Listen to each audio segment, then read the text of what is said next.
Hey, thanks for joining me on today's episode. A couple of topics, education space. You've been in the game for a while now, as well as sustainability. But it would be remiss of me if I didn't ask about the topic on education. Maybe it's an institutional level or Yeah, classroom level. Then we'll talk about sustainability. Would love your thoughts on opportunities, challenges in the space, and we'll take it from there. great question. AI is always on people's mind. We were just having a discussion how we're going to really bring in more provision in terms of computer science programs for the student. There's pros and cons in terms of how universities or higher education view AI. First, obviously, it has changed totally in terms of the landscape, how we assess students, partly because now AI has become this great tool. I had a lot of conversations with students. So I always start off, so tell me honestly, do you use AI? And they have this cheeky on their face. And I said, it's fine because it's an important skills that you need to have now in terms of how to use AI, how to tap into the potential of AI to make your job easier. I have no problem with students using AI as part of their assessment.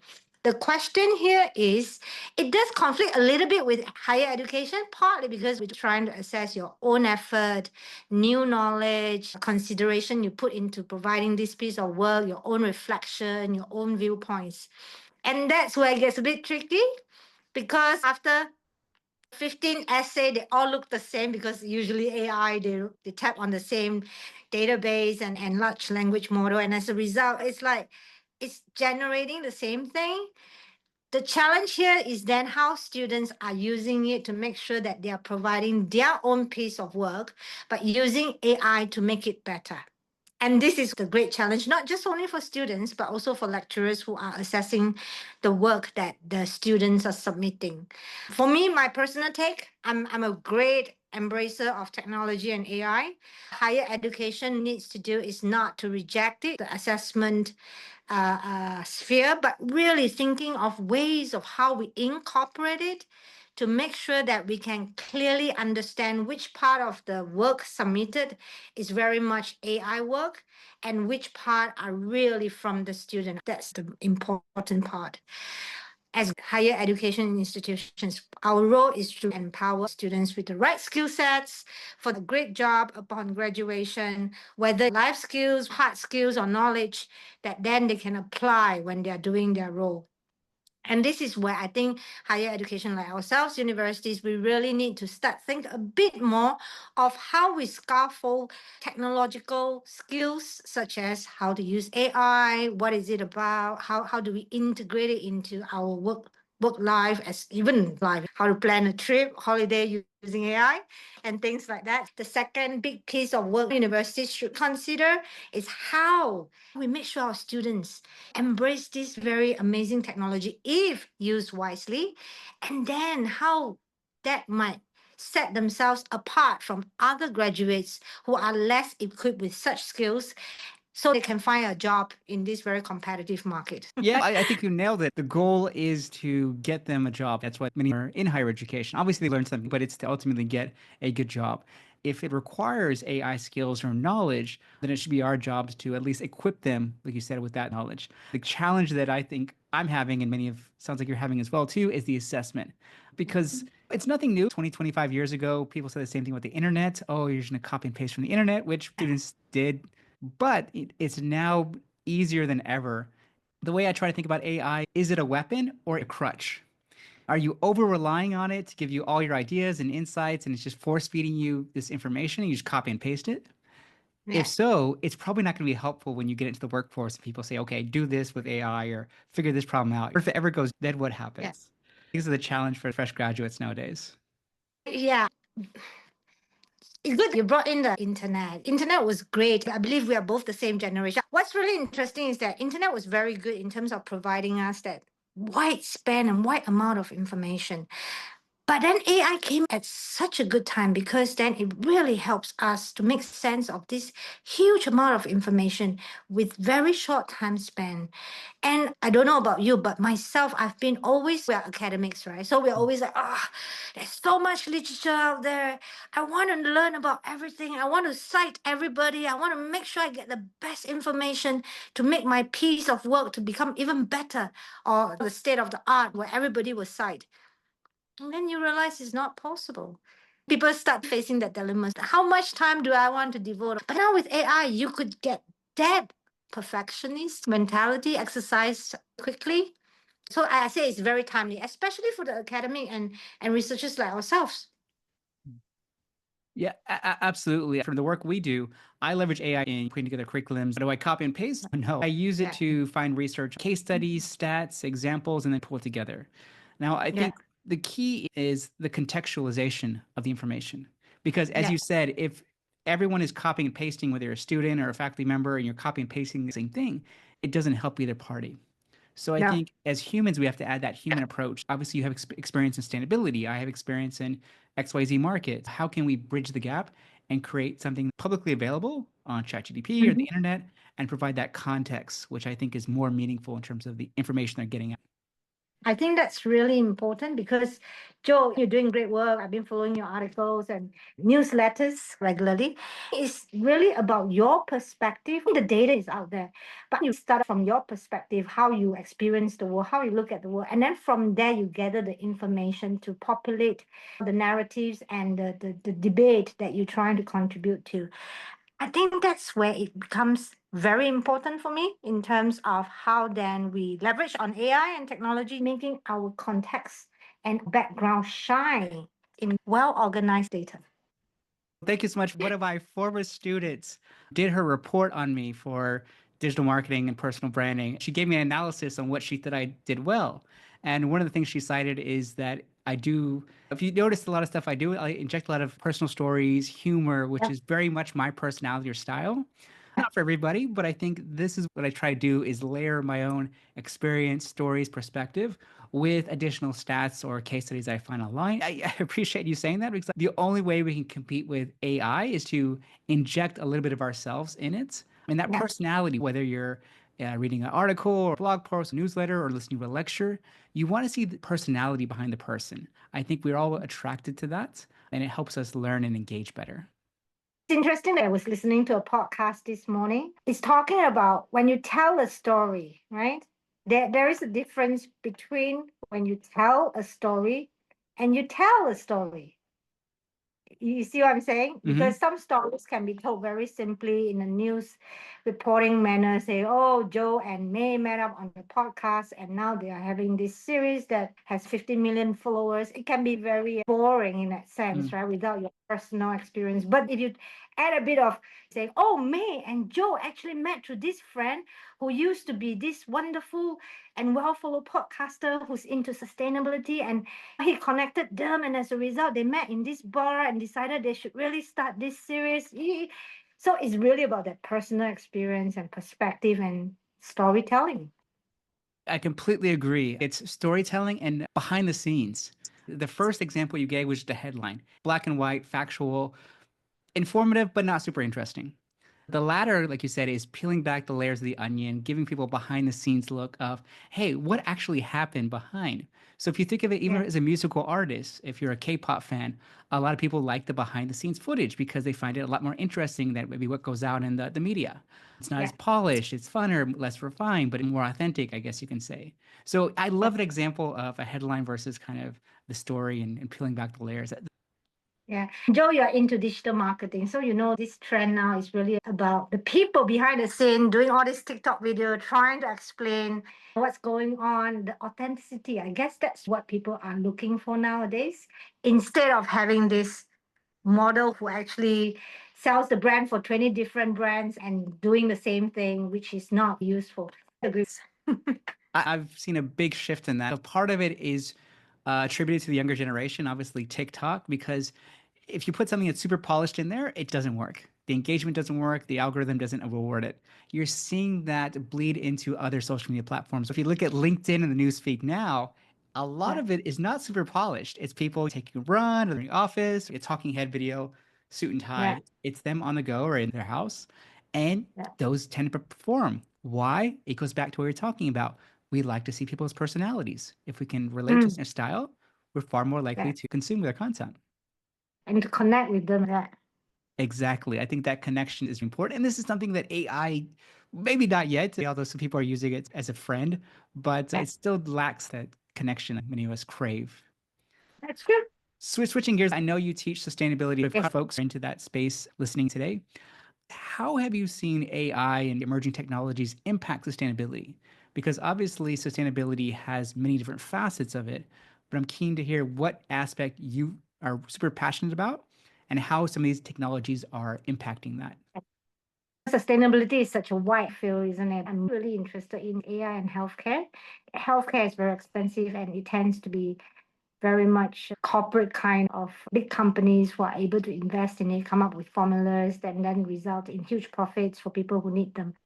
So for me, in terms of AI, is actually the speed and the skill that it can come up with new drugs, if not new formulas, as well as new remedies for intense diseases that actually has no boundaries in terms of income group. And it's then how this AI technology in healthcare actually widened the ability for the less socially or income group of people that are able to access to this kind of trendy, not trendy, but very so-called innovative drugs that actually helps to resolve some of the global challenges in terms of health issues and diseases. So that's one big part that I'm really interested in, really focusing on social equality, social justice, inclusiveness of regardless of social groups as well as gender or many different genders. I don't get me started on the gender issue here, but anyway, because of Trump. So yes, that's really one of my very interested focus. The other one obviously is very much environmental sustainability because that's really where my research background is from. One thing that's interesting, the reason why a lot of people ask me, why did you join University of Reading? We are one of the best climate research clusters in the world. We focus a lot on climate science, and that's where you have recent cases of like just yesterday, where you have this strange tornado that just suddenly swept through the southern states of America. We study things like that, and AI has a big part now. Using AI, we come up with modeling much faster.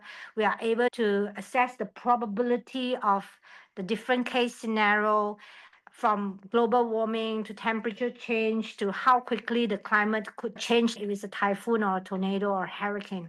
So it's really helping to save life in that sense, because with this kind of technology and this kind of modeling, it gives us more advance notice to warn people compared to the past where it's just a bit more challenging because the modeling will take much, much longer.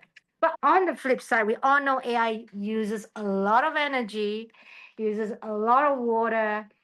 Not a lot of research is on it now in terms of how this energy and water consumption will take away resources from the lesser income group. These are the downstream problems as well, which I think hasn't popped up on the horizon, but will become a big challenge as more data centers are built to support AI development. You bring up good points, AI in a positive, world changing impact. Because the reason I say that in marketing, you see a lot of videos, and I saw one the other day where someone created an AI video of cats working at McDonald's. It's cute, fun. Is that going to have a massive impact on the world? Probably not. But in terms of healthcare, climate change, all little stuff that's really going to make an impact in people's lives and over generations, hopefully a big impact. There should be more focus on that. Maybe it's just my feed or what I'm seeing in my algorithm. I don't see as much spoken about it. Maybe it's not to the point where it's can be talked about publicly. But yes, I agree. There should be more exposure awareness for some of these areas that are having a bigger impact. No offense to cat videos, but there has to be some impact there. I appreciate you sharing that because this is the focus. I think you mentioned sustainability. I follow stocks. And so you look at the top performing stocks this past 6 months, and Mhm. primarily are energy stocks So year it's on just date. that, but that's the truth, yes. Yes, the business side is saying take advantage of these stocks, but at the same time, you're right. It is having an impact negatively because it consumes a lot of energy, resources, money out of different economies. So pros and cons of many of the things that I don't think we talk about AI, but I think it does have vast Yes. impacts. I'm a big supporter of AI and I know we need energy, and I'm not against non-renewable energy or fossil fuel. But there are some downstream problems because of generation of such energy, such as carbon, that we need to deal with. Drill, baby, drill, as Mr. Trump says. But you need the right technology to mitigate this risk. One of the biggest is global warming and increasing carbon causing problems. If we could come up with technology, or if AI could generate technology that's going to help us to capture all the carbons that's been generated from this non-renewable energy, then perfect. Mm. That might be 20 years down the road. Who knows? Who knows with the rate of change in these developments, hopefully sooner than later. But I agree. It's the ideal goal of solve these problems and not necessarily cause ones. Pros and cons, like everything. I think going back to the educational point, there has to be guardrails for many of this stuff because if left unleashed, it could have a negative impact. But it's, yeah, that's the challenge I think for many of us in business and academia is how do you strike the balance between the two? I know everything about it, the bottom line versus the good. And this is something I see with my students across the board is where are your priorities? And it obviously across different markets, you'll see different perspectives on it. Oftentimes, maybe because many emerging markets are investing a lot in sustainability and rebuilding the environment. Whereas if you are from a developed market, you've already gone through that portion where you've had your industrial revolution in the US and Europe and stuff like that. And now you're like, okay, emerging countries, you take care of your stuff. Historically, I Yeah. think there is a bit of that challenge. There's always this debate. China and India refuse to get into all these agreements because they say, you guys had your fun. It's our turn now, right? Why are you stopping us from doing what you guys been doing for the last 300 years? And but again, I would say that's short-sighted. Like nuclear war, if one goes off, all of us would die, right? Or maybe not all, a quarter of the world, if not a third of the world will die. And obviously the spill-off effects is going to be much longer term where everyone will be affected. So the question is, we can't be short-sighted. Joe, do you have any family, kids? I have two kids, 6 and 9. You realize a lot of your decision-making process is not short-term, or is it? 100% it's long term. Exactly. So my biggest worry, I'll be very honest with you, okay? Yes, I'm passionate about sustainability. I'm passionate about education for the next generation of leaders. But my biggest concern is that we are around for our kids to grow up in a healthy environment. Don't screw up now, because if we screw up, then our next generations are not going to have a good place to live in. And it's already happening. You're seeing all this global warming with, I'm from Singapore. Where are you based, Joe? Singapore as well. Yeah, it's getting warmer and cooler. You can't figure out, isn't it, what's happening? Imagine that's for us, Singapore, very rich country. We turn on the AC and the problem goes away. But in those countries like less developed, where they don't have that kind of infrastructure for energy, electricity, and or they don't have the money to purchase air condition, what's going to happen? It's not going to be a pleasant place to live.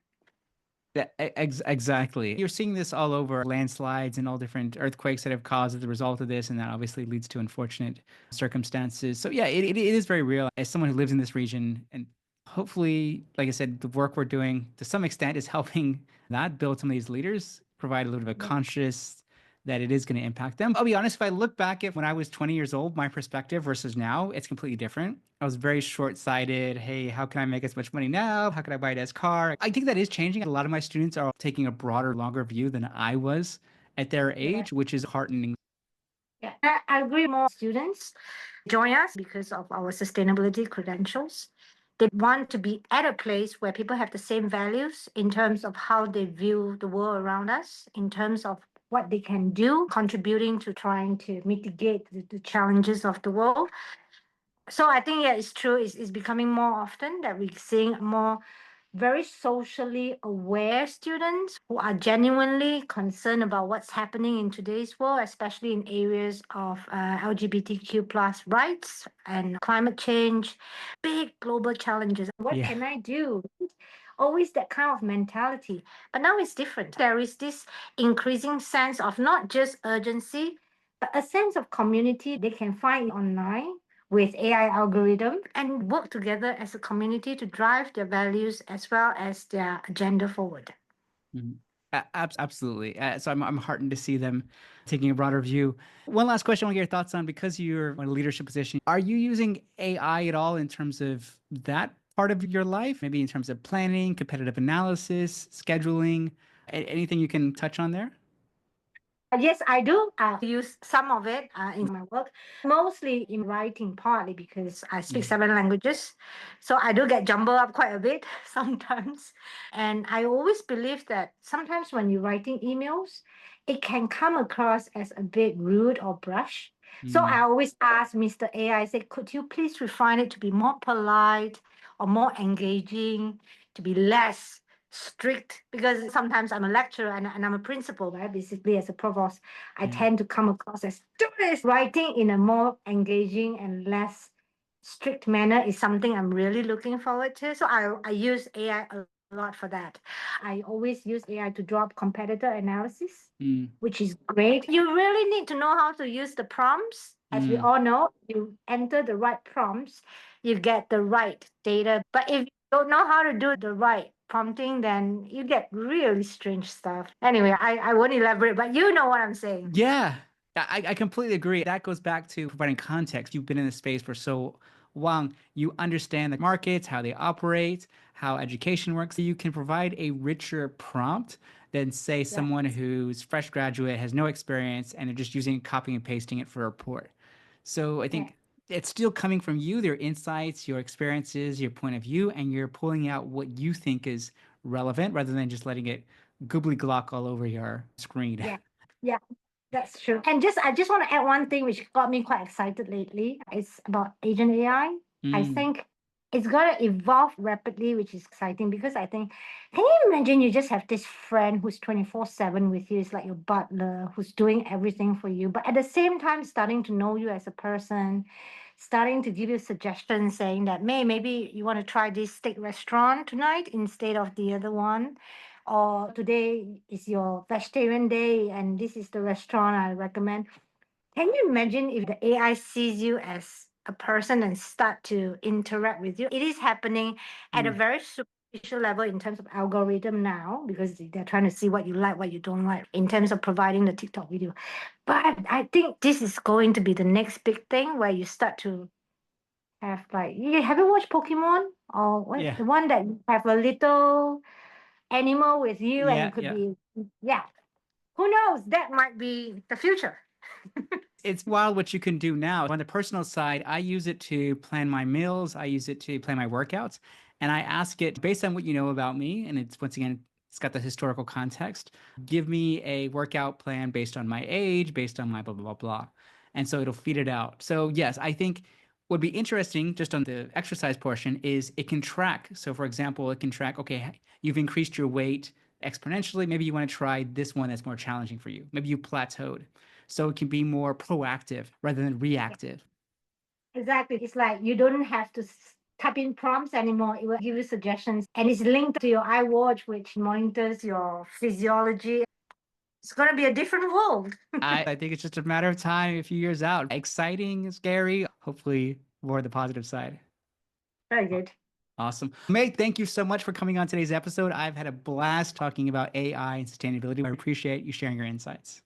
Thank you, Joe. Absolutely. For everyone watching, share it with your friends interested in this topic. I'm sure they're going to learn a lot. Thank you so much.